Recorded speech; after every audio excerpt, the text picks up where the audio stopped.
Every time na sumama ka sa sortie ni Speaker, every congressman gets 777, 7 million na AIX or AKAP, 7 million na MAIP, and 7 million na TUPAD. So that's about 21 million. Kung nakaapat ka ba naman na sortie, 21 times 4, that's 84 million pesos. Ilan yan? Ilan yan sumasama? Nung nalaman ng mga ibang congressman na meron pala yan, nagsamahan na lang. Alam mo, parang pera nila. Di ba?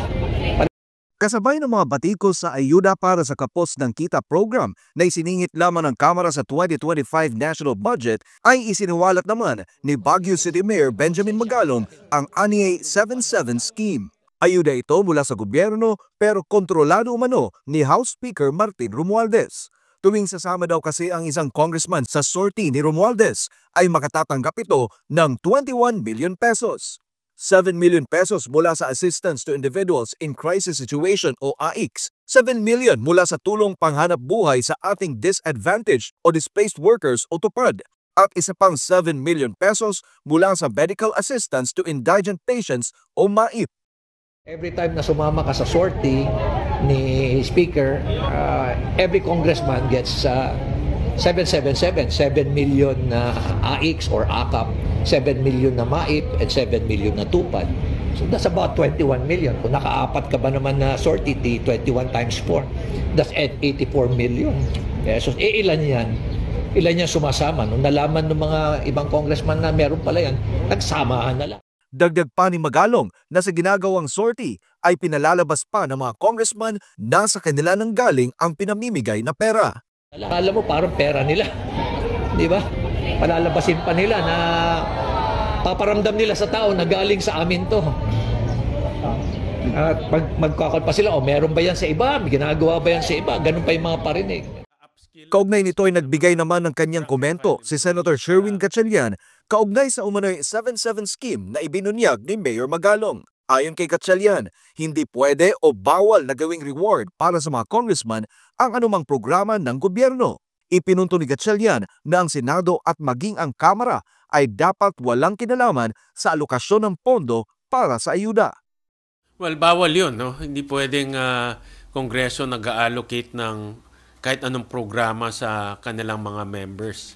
Dahil executive na ngayon ang nag-implementa ng mga programa na yun eh. So hindi pwedeng hindi parang reward 'yan na pag sumama ka sa akin ay may reward ka. Hindi pwede 'yon.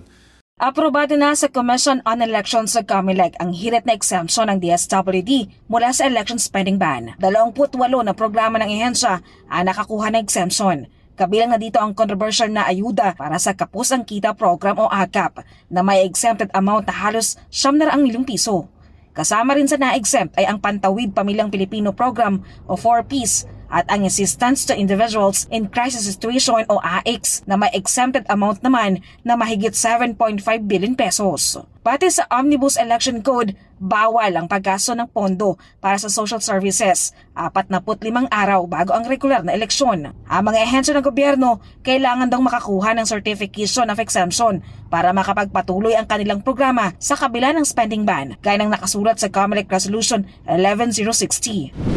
Pero mahigpit ang utos ni COMELEC Chairman Attorney George Garcia sa DSWD kasunod ang naigawad nilang exemption. Dapat walang mga kandidato at politiko sa oras ng pamamahagi ng kahit anong uri ng ayuda. Dapat makapagbigay ito sa COMELEC ng kopya ng kanilang guidelines sa distribution ng ayuda at dapat daw nilang masusunod ang mga nakasulat sa guidelines. Ayon ng COMELEC na maiimpluwensyahan ang idadaos na halalan sa May 12. Ang guidelines para sa pamamahagi ng ayuda sa ilalim ng AKAP mailalabas daw sa buwang ito ayon sa Department of Budget and Management. I think merong isang provision na dun sa draft na nakita ko na bawal maglagay ng mga tarpaulin, muka at stickers, t-shirt ng mga politiko pag namimigay ka ng cash assistance. Ang ilang taga-Manila naniniwala namang dapat lang talagang walang epal na mga kandidato kung tatanggap sila ng ayuda mula sa gobyerno. Ito ay pera ng bayan, kaban ng bayan, tax, no?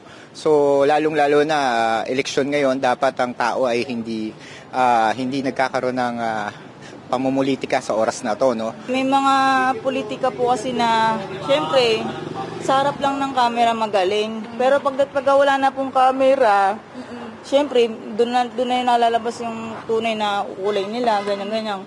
Nagpapabangol lang sila ng pangalan dahil nga po, pa-election na. It's election season, so I think a lot of politicians will try to take advantage of it. So the prohibition is fine, I think, because a lot of them makiki-ride lang sila dun sa benefit when in fact that's been disbursed na from the funds of the government from before. So, para lang siguro fair to everyone, di ba?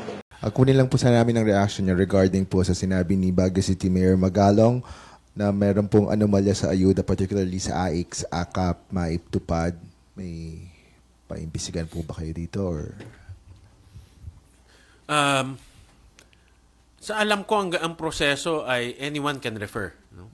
Pwede kayo mag-refer, pwede kami mag-refer, pero hindi porket magre-refer tayo, i-approve ngayon ng mga social worker ng DSWD. So may filtering system pa rin.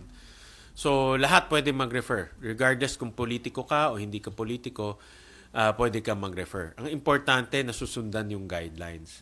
Ngayon, alam ko rin, hindi siya perfect.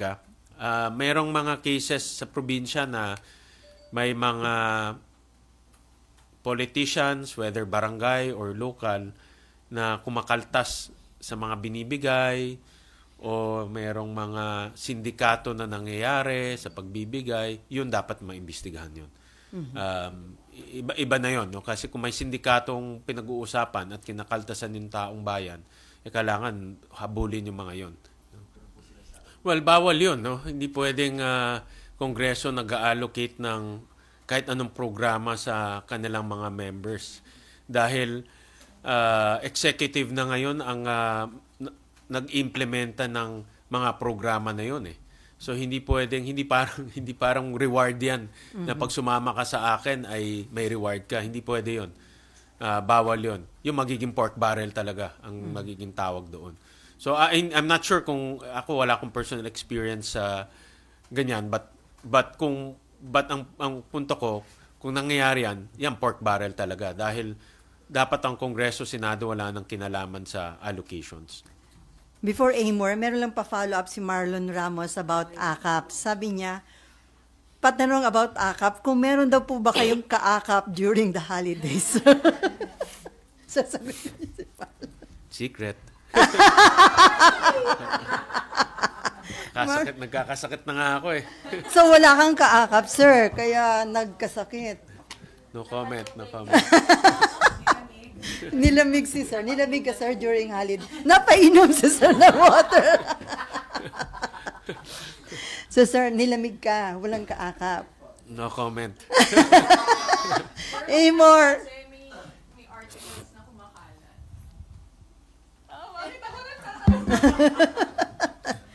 Confirm daw ba yun, sir? Yung mga lumabas? Hindi naman, di ako nagko-comment sa personal life ko. Pero masaya ka, sir? Masaya naman ako parate. Masaya naman ako as a person.